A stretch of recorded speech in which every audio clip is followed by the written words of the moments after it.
कार्बो एनिमेलिस में एक ऐसी अलामत है जो आमतौर पर होम्योपैथ सीपिया से इतना ज़्यादा बांध चुके होते हैं कि सीपिया के सिवा और दिमाग में आता ही कुछ नहीं।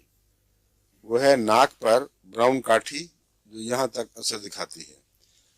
इसका ताल्लुक अमूमन रहमी खराबियों से, जिगर की खराबियों से भी है। रहम की खराबियों से इस तरह है कि अक्सर बच्चों की पैदाइश के बाद या कोई अंदरूनी तकलीफ कि किसी अंदरूनी तकलीफ के बाद औरतों को चेहरे पे ये अलामत आ जाती है, एक विंग सा बन जाता है, नाक से शुरू होकर काठी सी पड़ी हुई यहाँ तक।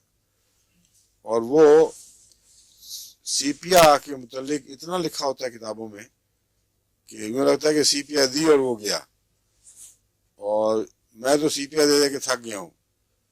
बहुत कम केसेस में सीपिया ने वो असर दिखाया है, क्योंकि सीपिया का एक और मिजाज है, जब तक वो ना हो उस वक्त तक यहाँ भी असर नहीं दिखाती। सीपिया के मिजाज में इस पहलू से आपको याद रखना चाहिए, सीपिया का मिजाज एक बिल्कुल ख़ास और नुमाया मिजाज है। वो अगर मौजूद हो तो सीपिया जिस्मानी असर यकीनन दिखाती है, वरना उसको पता भी नहीं लगता। वो है कि औरत निस्बतन पतली और अपनों से अजनबियत और मोहब्बत की कमी, खुसूसन खामन से और बच्चों से बाज़ दफ़ा नफरत हो जाती है। अगर किसी औरत को बच्चों से नफरत हो रही है, खामन से तो खैर कोई बात नहीं, काबिल कबूल है, लेकिन बच्चों से नफरत ये कोई अजीब बात है, ये नॉर्मल नहीं है। ऐसी औरत को ये सीपिया की मरीज़ है, उसके कूल्हे भी तंग होते हैं और बाज़ दफ़ा प्रेगनेंसी में तकलीफ पहुंचने की वजह से खतरा होता है कि सिजेरियन कराया जाए। और पूरी तरह वो नीम मर्द नीम औरत के दरमियान चीज है एक किस्म की, और उसके गहरे रिएक्शन अंदर इसी किस्म के हैं कि मर्द से बाज़ दफ़ा कोई तवज्जो नहीं पैदा होती, लेकिन बाज़ तो बिगड़े हुए मिजाज हैं, औरतों की तरफ रुझान रखती हैं बाज़ औरतें, लेकिन इसमें वो नहीं है, किसी तरफ भी नहीं है।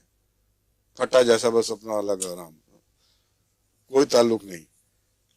ऐसे मरीजों में अगर ये जाहिर हो काठी तो वहां ये काम करेगी, लेकिन आप काठी देख लें तो और ये शुद्धि से कभी नहीं काम करती।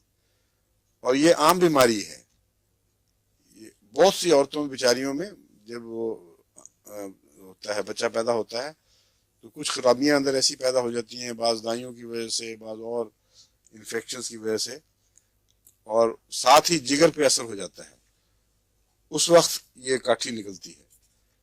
और मैंने जब गौर किया सीपिया में, जब मुझे कुछ फ़ायदा नज़र नहीं आया, जितना होना चाहिए था बहुत कम उससे, तो मैंने फिर एनालिसिस करना शुरू किया। तो अजीब बात देखी है कि बहुत से ऐसे केसेस जहाँ पैदाइश के वक्त कुछ इन्फेक्शन का, कुछ सेप्टिक होने का ख़तरा था, और उस ज़माने में एंटीबायोटिक्स इस्तेमाल कराई गई, उसके बाद ये ज़्यादा आसार ज़ाहिर होते हैं चेहरों पे मुस्तकिल दाग के, जिससे कोई बैद नहीं कि वो एंटीबायोटिक्स जिगर की खराबी और रहम की खराबी को कनेक्ट करने में वो काम कर गई हैं, और फिर ये तस्वीर उभरती है।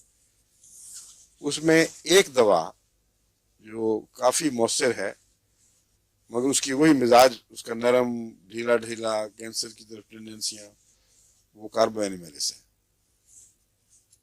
कार्बो एनिमेलिस उस काठी को भी अगर वो ठीक करेगी तो काठी को साफ कर देती है।